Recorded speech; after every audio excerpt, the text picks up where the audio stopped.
Hi, welcome to Debits and Credits. Today I will teach debits and credits a little bit different than the book to hopefully help you learn in a new way. My way is not by any means the way you have to learn, but I'm just trying to aid your learning. As we talk about debits and credits, we talk about expenses, assets, and dividends. Expenses are things you spend money on but don't have anything physical to touch. Examples of this would be your cost of goods sold, your rent expense, your office expense, your wage expense, your utility expense. You physically get to stay in your office building every day and you pay rent expense, but you can't physically touch your rent expense. It goes to someone else and they just allow you to stay there. The next one is assets. Assets are things that you spend money on and you can physically prove that you have in your being.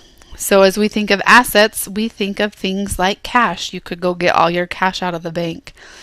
You could require everybody to pay their accounts receivable. You can physically go touch your inventory. If you actually own your building and you're not just renting it, you can physically touch your building. Assets are things that you can physically touch. Dividends is money paid to shareholders.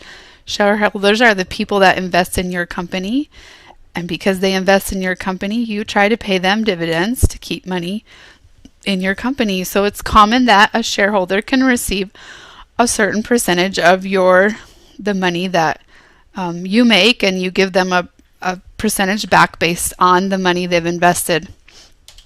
Now, as we look at these expenses, assets, and dividends, you can see that I have spelled the word dead. DED stands for debits, expense, assets, and dividends. So these three accounts, expenses, assets, and dividends, will always have a debit balance. Now we're on to liabilities, owner's equity, and revenue. Liabilities are things that you buy on credit or expenses that you are going to pay in the future. Some examples would be accounts payable, notes payable, wages you owe to employees at a future time, or taxes that you owe to the government at future time.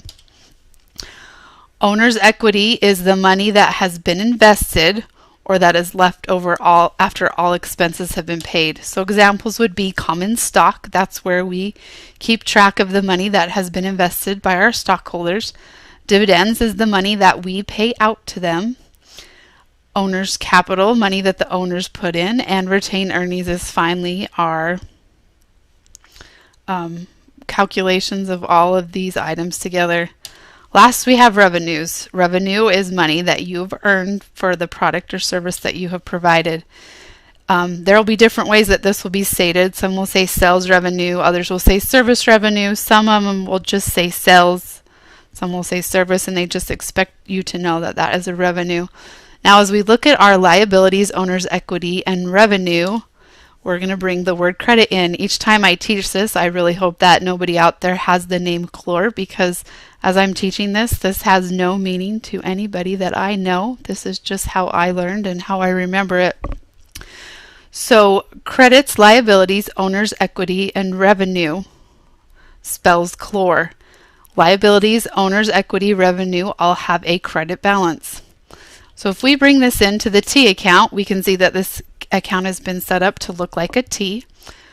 The book has said in their roundabout way that all debits go on the left side of our T account and all credits go on the right side of our T account. So if we look at this and we put our acronyms in, each time we want to increase an expense, we are going to debit it. If we want to decrease an expense, we would credit it. So the normal balance of the expense, assets, and dividends is on the left, and it is the debit balance. The normal balance of the liabilities, owner's equities, and revenues is on the right, and it is a credit balance. So let's look at this and see how we can make this work. We also need to remember that every business transaction has to have a debit and a credit. Accounting likes accountants like things nice and perfect, so everything has to equal. Every transaction has to have a debit and a credit, and all debits and credits in that transaction have to equal. So let's bring in some examples here. A good way to do this is, if you cannot remember the dead chlor, just write this down on a little piece of paper. When you first sit down to a test, write this down, and you'll be able to reference back to it at any point, and this will soon come easily. I had to use this for the first while of accounting, but now it's so natural in learning, it's became a second language, which accounting is the language of business, and it is like learning a foreign language, that I no longer have to write this diagram down. But anybody I've taught this diagram to instantly is able to do transactions much faster. So our first transaction is we received $5,000 and issued common stock. So this means an investor has paid us $5,000. You can see that I have brought two T accounts in. The T accounts are labeled cash and common stock. So if we have received money, cash is considered an asset, so we want to increase our asset. We know that to increase our asset, it has a debit balance, so we bring our $5,000 debit in. You can see that I've labeled this with a 1, so we can keep track of the money as we go through. Now, if we have issued common stock to shareholders, we look at our chart and we know that common stock is under owner's equity. So we will have a credit balance under common stock. Now as you look at this transaction, we have a debit and a credit, and everything balances is nice and neat, so this transaction is complete. The second one is land. This time we are purchasing land for $1,000. Land is an asset. To purchase land, we are going to increase our asset, so we will debit it. But this time we have spent money. We have spent cash to receive our asset. So the opposite side of this, if we want to decrease an asset, we know that we have to credit it because assets have a normal debit balance. So we bring that in as a credit. So we can see once again that we have our debit and credit and everything is in balance. Item number 3, paid $200 for office expenses.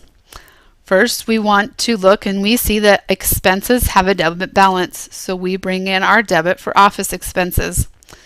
Then we know that we have to decrease our cash, so we will credit cash. We can see once again that we are in balance. Item number 4, we are going to purchase inventory on account for $1,500. Inventory is considered an asset, so we will increase our inventory, so we know we have a debit, and we are acquiring this inventory on account. So that means we're not paying cash for it this time, but we are acquiring on an account, which will go under accounts payable. Now if we look in our diagram, we know that liabilities, or our accounts payable count, has to have a credit balance, and we are increasing it, so we will bring in the credit to accounts payable. Now as we have done this, you can see that we've gone through and we've labeled each account. Now to total our T accounts and see what our ending balance is, we draw a line under the last transactions, and then we can total them. If we take $5,000 worth of cash minus the $1,000 that we spent on land, minus $200 that we spent on office expense, our new balance of cash is $3,800. We can continue through this for the other accounts, and you can see that we can designate each balance of our T account. Now we could take this information and create reports from this point. But let's look at another example. Accounting doesn't work with T accounts. T accounts are very useful, and many accountants draw them out before they make their journal entries on complicated transactions, but the way to enter each piece of information is through a journal entry. So we will bring in our common acronym of debits and credits for T accounts, and we will start with our transactions. Now these transactions are the exact same that we just did on the T account slide. We are receiving $5,000 and we're issuing common stock, but you can see now it says on April 1st. The proper way to create a journal entry is to always put the label first. Then we bring in our debit, and our debit is cash because we received cash. Next, we bring in our credit, which is common stock, and you can see we brought the money in. Now, the way to know in journal entries your debit from your credit is you can see that the credit is indented a couple spaces to distinguish the debit from the credit. So we can look at this journal entry and instantly know that our cash is debit and our credit is common stock. Now, it is common to put your debits first in a journal entry and your credits second. All professors prefer that. It makes it easy to view, easy to know if there's a mistake. It's also a very common practice in business to do it this way. So just remember, debits are first, credits are second. Just like our T account, we always read from the left to the right in the English language. Now let's look at our item number 2. We purchased land for $1,000 on April 8th. We bring in our date. We bring in our debit of land for $1,000, and we bring in our credit to cash for $1,000. Once again, we can see our debit is land, and then we have our indent, and our credit is cash. Our third transaction is we pay $200 for office expenses on April 15th.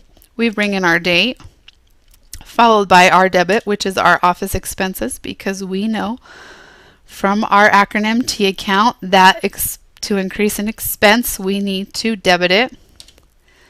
And then we use the cash to pay for that, so we are going to credit it to decrease our cash or our asset. Lastly, we purchased inventory on account on April 22nd. So we bring in our date, followed by inventory, which is our debit, because we are increasing how much inventory or how many assets we have. And then we credit accounts payable or our liability, and we know that that has a credit balance. Now, as we talk about the order of accounting and the way things need to be done, we first have to have a business transaction occur.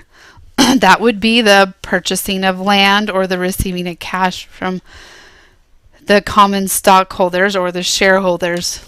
Next, we have to journalize the transaction, which is just what we did. We showed you how to journalize each transaction properly. Then we take this journalized transaction and we post the journal entry to account ledger.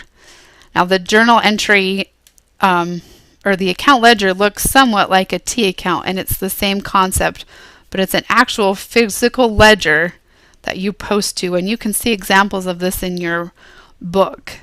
When we do this in an accounting system, you journalize the transaction and the accounting system automatically posts for you.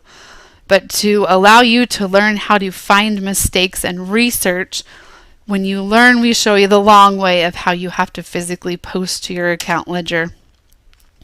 And then last, you can take these trial balances, you can take these account ledgers and create a trial balance. And this will help prepare you for your reports. As you're evaluating your trial balance for errors, you need to bring back once again to your T account acronym. All of your items that are expenses, assets, and dividends should have a debit balance. All of your credits, which are liabilities, owner's equities, and revenues, should have a credit balance. As you total up your trial balance at the bottom, your debits will equal your credits. If you do not balance, you have made a mistake and you need to go back.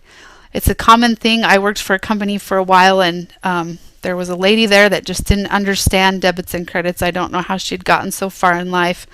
But all of her liabilities had a debit balance, and that was a mess to clean up. So as you look at this, this is how you can remember which has a balance of where and where it should go. That's the end of our presentation. I hope that you've learned something about debits and credits a little bit different than is taught in books, and that you can go back and continue to listen to this until debits and credits